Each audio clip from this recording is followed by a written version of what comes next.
43 Whiskey Charlie 181 down under. Sounding good up here off the west coast of Canada on the Gulf Islands. Yeah, what, you want to QSY down to 545?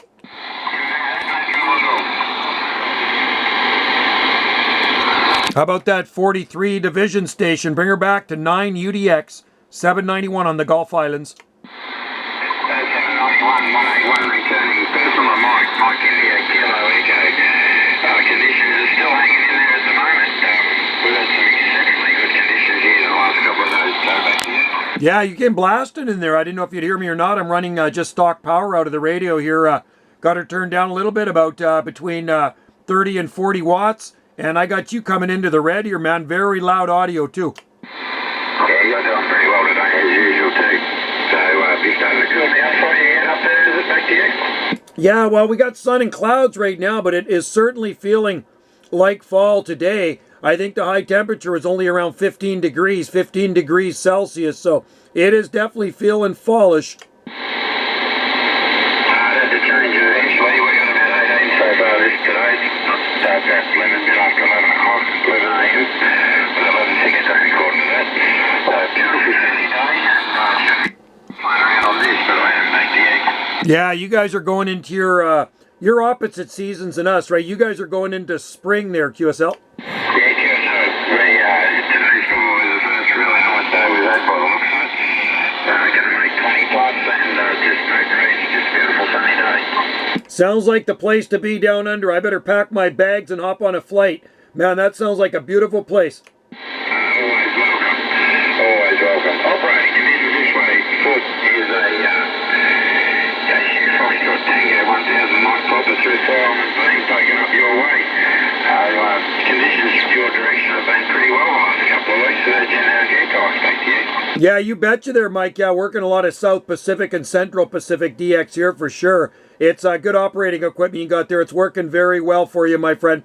I'm running, talking to you right now on an RCI 2980WX, just the power out of the radio, and running it through a 3-element flat-side Serio Yagi beam and a D104 lollipop turned way down there, Roger. Yeah, Roger, 4-element Serio beam here. Just about 100 watts thereabouts, not quite. Don't turn it right to the limit, close to it. Have a bit of a problem sometimes with turning everything up harder than it needs to be. Back to you.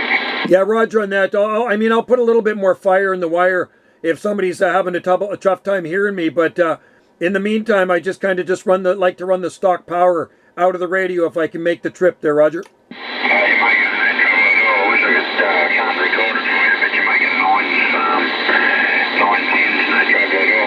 However, it's exceptionally conditions into Europe of an evening. She walked away from the radio last night. We're still running here for that midnight short part. Unbelievable. Crystal clear. There was a couple of stations there that just held solid for 2-3 hours. No trouble at all back here. Yeah. Europe comes in here in the morning there, Mike. So the other day I was on there a couple of days ago, and they were just coming back to me left and right, the European stations. Unbelievable. Great propagation and pushing, getting good signal reports from Spain to just all over the place in Europe. So, and that's a long way from Australia, though, I tell you, man. That's a good trip. If you're talking to Europe, that's a hell of a long way, my friend. Yeah, we have a bit of trouble over on the east side. We get plenty of your direction, the west coast of the US and up your way. Don't get a lot of Europe. I've been playing around overseas for a long time now, and they're the best contacts I've ever had. So I'm glad I dragged it all back out of the cupboard, Joe. Yeah, that's a good beam you got there. That Serio make really good antennas. I've been very happy with this Yagi beam. And 4-element, awesome, man. You got to love it. I talked to a lot of people running the 4-element Serio, and they're very happy with it. Yes, it held pretty well. A little bit of an accident. I put mine up. I put it up on my own. It's maybe not parallel. It maybe not all lined up perfect, but pretty good, and it seems to do the job okay. So I was going to pull it down, but I think I might leave it. It seems to work pretty good.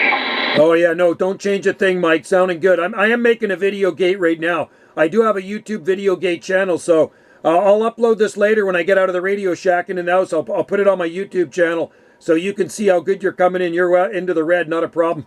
Oh, that'd be a appreciated, Jack. I'm not sure how I found you. I've seen you on there before. I'm not sure where to find you, though. I'm not a big Facebook person. Don't understand any private at all. Back to you. Yeah, not Facebook, Mike, not Facebook. It's YouTube. It's on YouTube. You go to my YouTube channel, Jungle Joe C like Charlie, Video Gates, like Garden Gate, Video Gates. Jungle Joe C, Video Gates. Jungle Joe's Video Gate. Yeah, Jungle Joe C like Charlie, Video Gates. Hang on again. What was the Charlie bit? That confused me. Yeah, Jungle Joe C. That's the title of my YouTube channel. The name is Jungle Joe C. C stands for the abbreviation of my last name. Jungle Joe C. Video Gates. Copy that. Got that one. No trouble at all. Yeah, really looks a little bit. I come there before talking to Trevor down there this way. And, yeah, you're doing it. That's for sure. So you're actually out on the island. Yeah, we're out here on the Gulf Islands there, Mike, and I talked to Trevor a lot there. Needlebender, he goes by World Radio 176 there. He's always blasting in here on his stacked Yagi beams there. But I got lots of video gates of Trevor on there, and we'll get this uploaded for you. When I get in the house a little bit later, when the DX fades out, that's when I upload my videos to my channel. Yeah, copy that. He's about 100, he's probably 150 k's out the main road. There's the crow flies, direct line. I hear him in the background and I haven't spoken with him before. We have got a bit of passion coming together. We're a little bit too close for that. But I did coming in yesterday, which is only from 4.25 away. Like local. But the other night I had your voice coming in from the short path from the US, and then on top of that was Europe. The long path was coming over top of it as well. So it was quite interesting. It was a guy in Jamaica myself and one in Scotland. We had a three-way conversation back there. That's cool when you got propagation like that. That's the best kind of skip. Yeah, I know Trevor, he's running, I think, 7-element flat side Yagis. They're stacked, so he's always booming in here. Every time I talk to that guy, good sound and station, and that's pretty cool that you can talk to him once in a while, even though he's 150k away. Yeah, he's been in global connection. Look at another station. He's probably only about 60 or 70 kilometres away, which you wouldn't think you would hear. I wouldn't have thought he's vertical. Some horizontal, and some of those, it's got to be conditions. They're both in the rest of each other back here. Hey, Roger, on that there, yeah, it just depends on conditions. It's like me trying to talk to Seattle. Seattle's probably only, well, I'm going to go in miles, about 90 miles to 100 miles south of our island, so I call that short skip. And every once in a while, I can actually talk to Seattle there, Roger. Yeah, that's doing the same thing, yes, definitely. It's real atmosphere is a weird one of the things, the way things work. What gets me, as soon as I let this button off on this end, it's instant. You know, there should be a sonic boom. Go back. Roger on that there, yeah. And I love the short skip. Hey, that's a good challenging stuff. We don't get it all that often. A lot of times we'll get, once in a while we'll get Washington State and Oregon and even Northern California, the short skip. So usually late at night though. But I mean, I can talk right across the water into Washington State locally, the closer areas, because we're not that far off of Washington State here islands. But Seattle, where I'm at, like I say, is at least probably about 100 miles south. So that's, there's a lot of mountains in the way too. Yeah, I understand. So most of your supplies come out there, they come out barge, planes, and how do you manage that? Yeah, so we're off island today. We got to take a ferry. Our island is the only accessible by ferry boat. We have 3 different ferry terminals on our island. One on the north end, one kind of on the southeast side that'll take you over to the mainland, takes a few hours. And then we have one on the very south end of the island. It'll take you to Lake Victoria. Yeah, okay. I'll have to have a bit more with the friends in Seattle. I'll have to have a bit more with the mate from here that's been over here in Australia for probably over 30 years now. He's originally from your direction, and he finds it quite interesting. So I talk with you up there back there.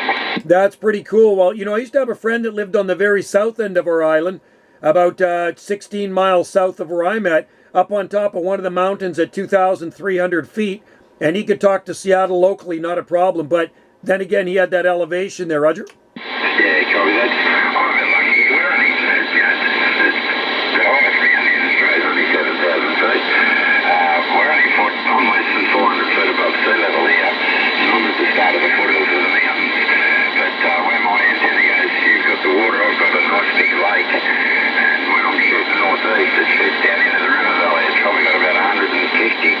foot elevation above the river valley. If you want to go out in a straight line, and then it shoots straight out over a weir over 200,000 feet.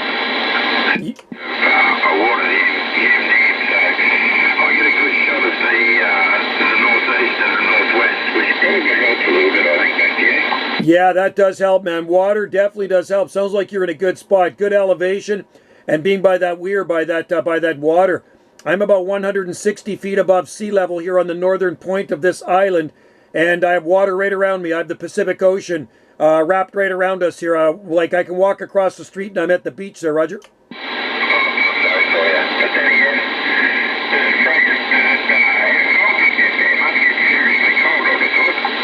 Nope, this is the mildest part of Canada, man. This is the mildest part of Canada. Believe it or not, we have grow eucalyptus trees here, palm trees. We got some. I actually have a palm nursery, Mike.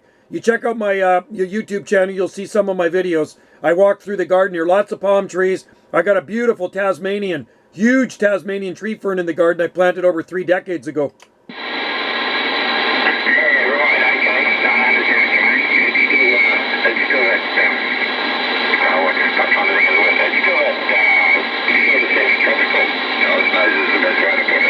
Yeah, temperate. We're temperate.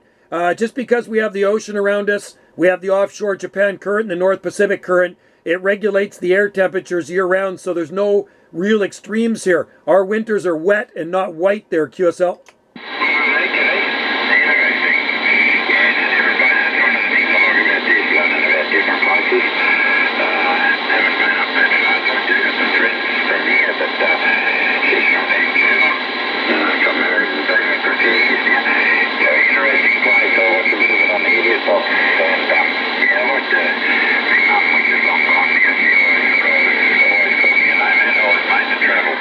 Yeah, you betcha, my friend. Yeah, most people associate Canada with lots of snow and icebergs here and there, but, well, I tell you what, the rest of Canada inland from the ocean can definitely get really cold and snowy all winter, but that's not the case out here on the southern Gulf Islands. It's always green year-round there, Roger.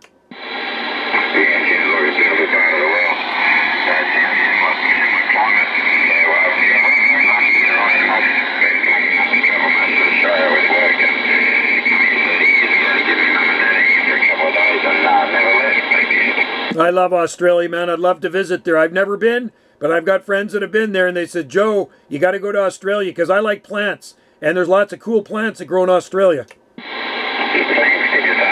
Plants, yeah, I'm a gardener, right? So I love Australian plants, and there's a lot of great plants that grow in Australia. Yeah, we've got a lot of good native ones here, that's for sure. Yeah, the funny thing about it is, and I don't know that, we get some pretty serious fires here, obviously. So, what I've noticed is around a lot of the farmhouses and places like that, didn't have native trees. The native trees have the native trees, don't they? Yeah, Roger on that there. Well, we grow a lot of eucalyptus. We had the biggest ones cut down, and I used them for firewood. I grew them from seed. They got up to over 30 meters tall. They're in the ground for probably 27 years, and they're just getting so big, and they're pretty close to the house. So I had those cut out by arborists in 2021. I think it was 2021 or 2022. I still have eucalyptus firewood in one of our wood sheds. Man, that stuff burns hot. But we still have eucalyptus trees. I try to keep them smaller, bottle brush, tree ferns and stuff like that. And a lot of eucalyptus trees grow around our island here. The only place in Canada you can actually grow them is out in this area.